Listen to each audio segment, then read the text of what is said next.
If you ever find an old board game hidden in your house, don't play it. Because some things were never meant to be opened. Ever since I was a kid, there was this old dusty board sitting in our closet. My name is Ethan, and I grew up in a small house in Ohio with my older brother Jake. One day, curiosity got the best of me. We pulled out the board, a Ouija board. At first, it felt like a joke. Jake kept moving the planchette, messing with me. Nothing real happened, so we put it away. But that night, I couldn't stop thinking about it. I searched online and found people saying, use it in the dark, with candles. That's when it works. So the next night, we tried again. The room was pitch black, only candlelight flickering. I asked, is anyone there? For a few seconds, nothing. Then suddenly, planchette moved. I froze. Dude, stop, I whispered. Jake looked at me pale. I'm not moving it. It slowly slid to, yes. My heart dropped. Jake took over, trying to act brave. Are you a good spirit? The board paused, then moved to, no. I ran upstairs, but Jake stayed. Seconds later, he screamed. I ran back down and saw him lifting his shirt. There were 3 long claw marks across his stomach. We didn't say a word. He grabbed the board and threw it straight into the fireplace. We never touched one again. If something answers your personal information, stop playing immediately. My cousin Ryan told me this story. Him, his brother Logan, their dad, and a friend were using a Ouija board in their basement. There was this creepy porcelain doll in the room, so they moved it into another room, face down. At first, the board gave random answers. Then Ryan left to use the bathroom. While he was gone, Logan asked, "Who's in the other room?" The board started typing number. When Ryan came back, Logan looked shaken. "Dude, that's your social security number." Ryan laughed it off.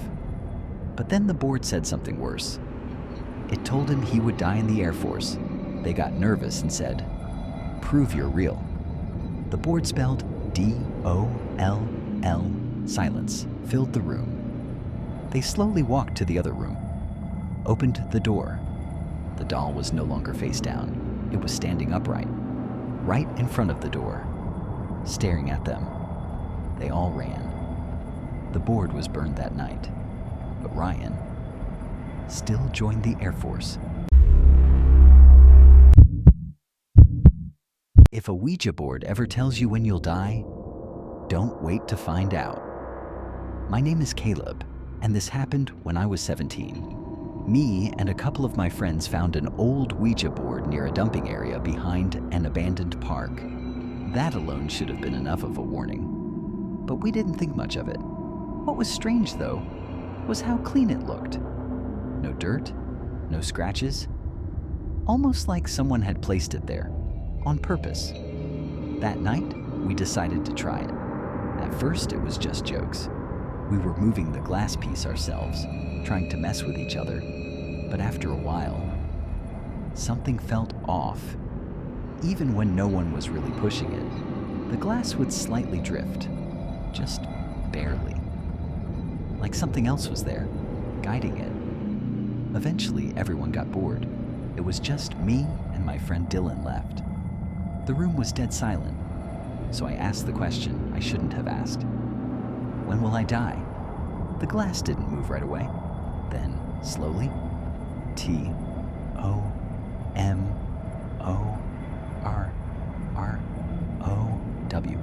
Neither of us spoke. I looked at Dylan. He looked back at me. "Dude, that's not me," he said. "I'm not moving it either," I replied. We both let go. The glass twitched slightly on its own, then stopped. That was enough for us. We put everything away.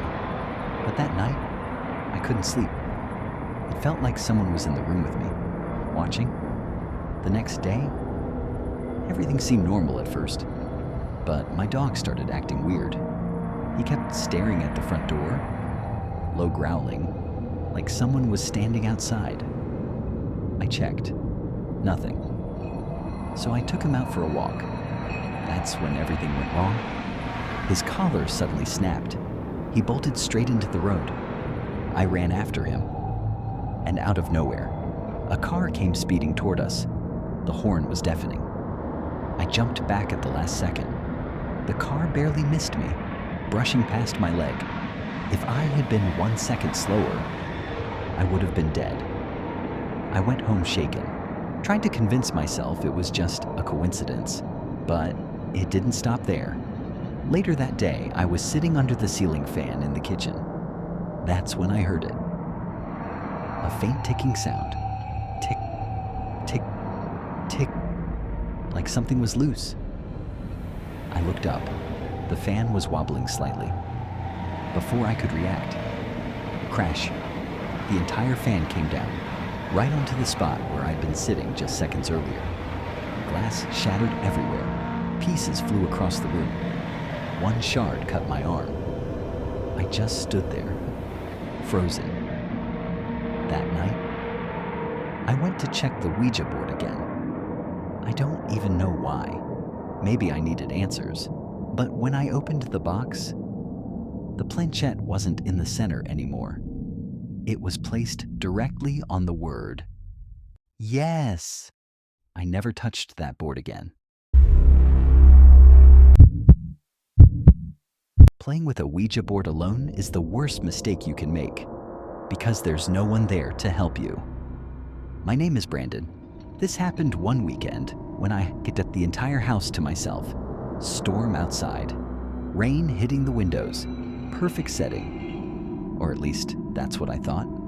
Around midnight, I set up the Ouija board in the dining room. Dim lights, quiet house. I started asking questions. Is anyone here? Nothing. Again, nothing. After about 20 minutes, I gave up.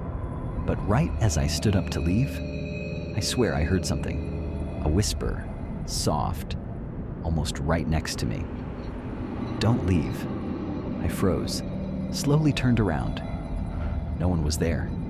I convinced myself it was just my imagination and went to bed. I woke up a few hours later to a sound, a creak, from downstairs. I sat up listening carefully. Another creak, closer this time. Then I realized it wasn't random. It was footsteps, slow, heavy, deliberate. Walking up the stairs, my heart started pounding. I stared at my bedroom door. It was slightly open. Then I saw something that made my stomach drop. A shadow, right at the bottom of the door, like someone was standing outside, but the footsteps had stopped. Then lightning flashed. For just a split second, I saw it. Long, unnatural arms wrapped around the edges of the door frame, like something was holding on to it from the outside, waiting. Then, suddenly, slam! The door shut violently. I jumped back and screamed. I hid under my blanket, shaking, too scared to even breathe. But it didn't end there. A few minutes later, I heard something inside the room. A faint dragging sound, like something was moving across the floor, slowly, circling my bed. I wanted to look, but I couldn't. I stayed under the covers for what felt like hours. When the sun finally came up, I forced myself to check. The room was empty, nothing out of place, except for one thing.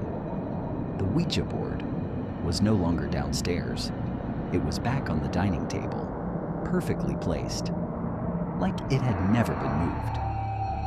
I threw it out that same morning. Sometimes, the board doesn't need you to play it, to start something.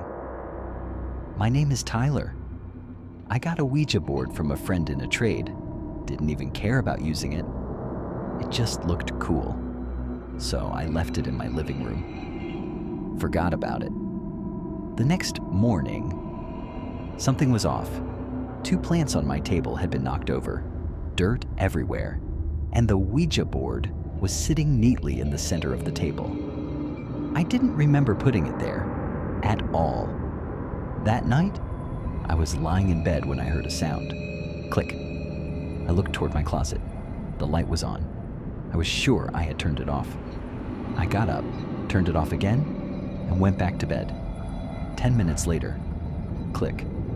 I looked again. The closet light was back on. This time, I didn't move right away. I just stared at it. My chest felt tight, like something wasn't right. I slowly got up, walked to the closet, and opened the door. Nothing inside.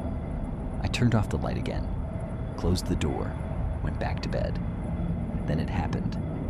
Instead of the closet light, the main room light suddenly flipped on, bright, blinding. At the exact same time, I heard something behind me, a faint whisper right near my ear. I couldn't make out the words, but it sounded like someone was trying to speak. I ran out of the room instantly. Didn't even look back. The next morning, I grabbed the Ouija board, took it straight to a dumpster, threw it in, and didn't stop walking.